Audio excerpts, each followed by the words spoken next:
اے بنی اسرائیل، میرے وہ احسان یاد کرو جو میں نے تم پر کیے، اور یہ کہ میں نے تم کو اہل عالم پر فضیلت بخشی،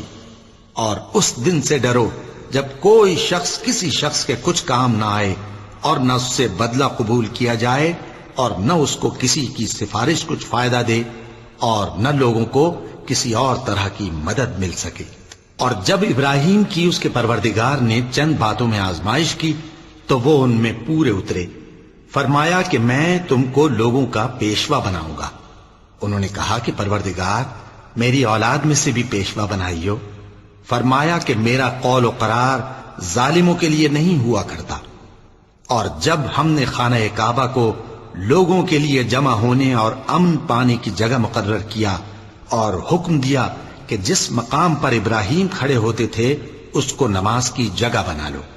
اور ابراہیم اور اسماعیل کو حکم بھیجا کہ طواف کرنے والوں اور اعتکاف کرنے والوں اور رکوع کرنے والوں اور سجدہ کرنے والوں کے لیے میرے گھر کو پاک صاف رکھا کرو۔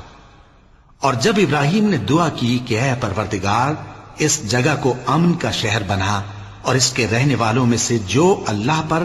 اور روز آخر پر ایمان لائیں ان کے کھانے کو میوے عطا فرما، تو اللہ نے فرمایا کہ جو کافر ہوگا میں اس کو بھی کچھ مدت تک سامان زندگی دوں گا، مگر پھر اس کو عذاب دوزخ کے بھگتنے کے لیے مجبور کر دوں گا، اور وہ بری جگہ ہے۔